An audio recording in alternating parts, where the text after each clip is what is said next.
क्या कभी आप शेरों से भरे जंगल से अकेले निहत्थे गुजरे हैं?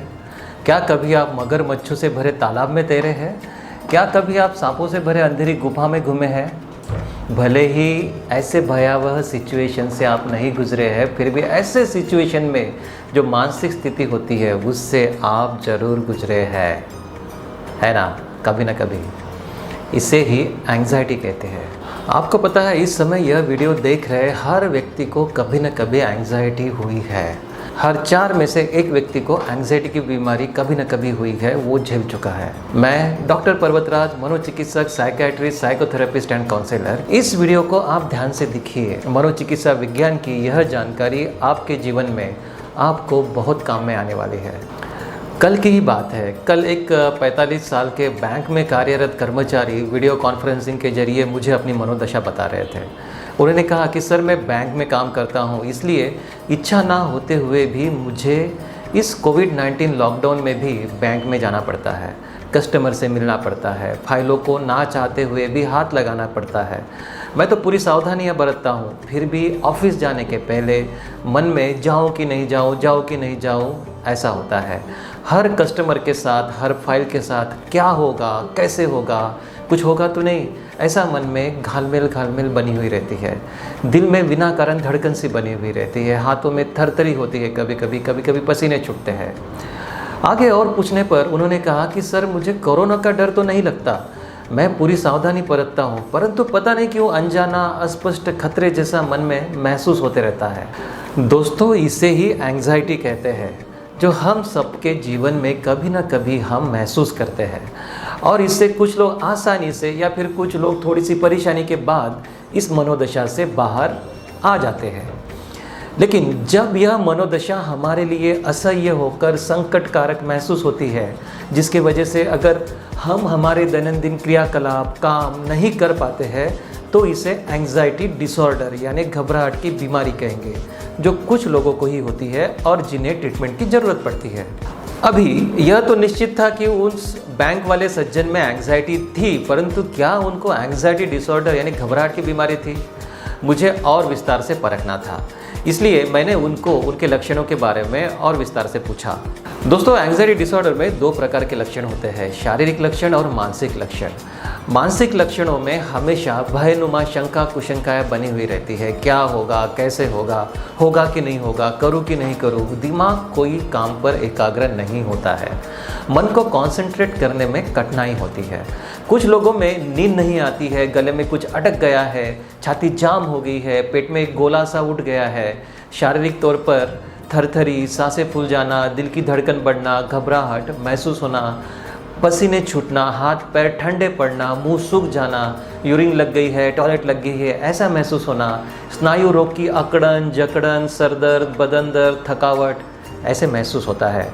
अचानक डर से चौंक जाना, ऐसा भी कभी कभी महसूस होता है। दोस्तों, एंग्जाइटी डिसऑर्डर के अंतर्गत अलग अलग बीमारियां आती है, जैसे पैनिक डिसऑर्डर। इसमें व्यक्ति को अचानक घबराहट के दौरे आते, जिसमें उसे अचानक ऐसे लगने लगता है कि अभी तो प्राण निकल जाएगी कि क्या। जनरलाइज एंग्जाइटी डिसऑर्डर, जिसमें व्यक्ति को अपने बहुत सारे क्रियाकलापों में चिंता, घबराहट अपने नियंत्रण के बाहर महसूस होती है।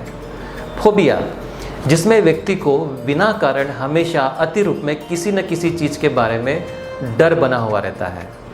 ऑब्सेसिव कंपल्सिव डिसऑर्डर, जिसमें व्यक्ति को हमेशा बार बार कुछ फालतू विचार, चित्र या फिर कुछ करने की लालसा अनियंत्रित तरीके से सोचने समझने के बावजूद भी मन में आती जाती है, जिस पर उस व्यक्ति का नियंत्रण नहीं रहता है, जिससे व्यक्ति बहुत घबराहट महसूस करता है। पोस्ट ट्रॉमेटिक स्ट्रेस डिसऑर्डर, जिसमें व्यक्ति ने भूतकाल में किसी दर्दनाक हादसे की वजह से जो अनुभव किया है, उस व्यक्ति को वह दर्दनाक हादसा बार बार फिर से अनुभव होते रहता है, जिस वजह से वे बहुत घबराए हुए, असहाय, सहमे हुए महसूस करते हैं। मेरे बैंक कर्मचारी पेशेंट की पूरी तरह से हिस्ट्री लेने के बाद मैंने उनसे कहा कि आपको कोई भी मानसिक बीमारी नहीं है, यह एक स्वाभाविक एंग्जाइटी है, ना कि एंग्जाइटी डिसऑर्डर, घबराहट की बीमारी नहीं है।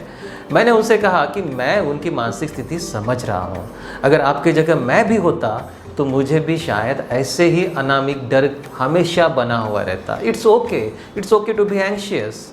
मैंने उनकी तारीफ भी की कि एंग्जाइटी के बावजूद भी वे अपना काम कर रहे हैं, अपना कर्तव्य निभा रहे हैं।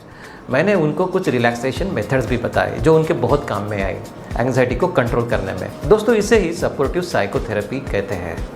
अभी तक आपके समझ में यह आया होगा कि जिन्हें सिर्फ एक नॉर्मल एंग्जाइटी है उन्हें सपोर्टिव थेरेपी या ट्रीटमेंट दी जाती है, परंतु आपके मन में अभी यह भी होगा कि जिनको एंग्जाइटी की बीमारी है, घबराहट की बीमारी है, उन्हें ट्रीटमेंट कैसे दी जाती है। दोस्तों, एंग्जाइटी डिसऑर्डर के ट्रीटमेंट दवाइयों से तथा मानसिक चिकित्सा यानी साइकोथेरेपी, इनके कॉम्बिनेशन से बहुत कारगर सिद्ध होती है। दवाइयों से पेशेंट जल्दी अच्छा महसूस करता है। उसकी मानसिक स्थिति सुधरने की वजह से अपने अच्छे मानसिक शक्ति से वह जीवन में आगे आने वाले समस्याओं के साथ आने वाले एंग्जाइटी को मानसिक चिकित्सा के सहारे अच्छे से सामना कर सकता है और बिना घबराहट के जीवन का आनंद ले सकता है। दवाइयों में SSRI, बीटा ब्लॉकर, बेंजोडाइजापिन्स ऐसे ड्रग्स ज़्यादा कारगर सिद्ध हुए हैं।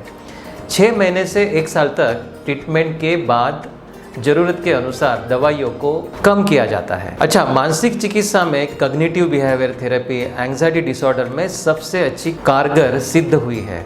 इसमें हमारे डिस्टॉर्टेड यानी अनुचित विचार, गृहित कल्पना जो एंग्जाइटी के लिए कारणीभूत होते हैं ना, इनको सुधारा जाता है। विचारों पर यह थेरेपी काम करती है। कुछ खास तकनीक का इस्तेमाल कर एंग्जाइटी क्रिएट करने वाले, तैयार करने वाले सिचुएशंस में, परिस्थिति में एंग्शियस बर्ताव में सुधार लाया जाता है इन टेक्निक्स से। दोस्तों, एक बात समझ लो, एंग्जाइटी हमारे जीवन का एक हिस्सा है, परंतु जब यह बीमारी का रूप लेती है ना, तो जीवन को यह एंग्जाइटी डिसऑर्डर पीछे की ओर ले जाती है। घबराहट में, चिंता में क्या जीना। एक अच्छे प्रोफेशनल से, मनोचिकित्सक से सलाह, ट्रीटमेंट लेना भी जरूरी है, क्योंकि जीवन आगे बढ़ने का नाम है।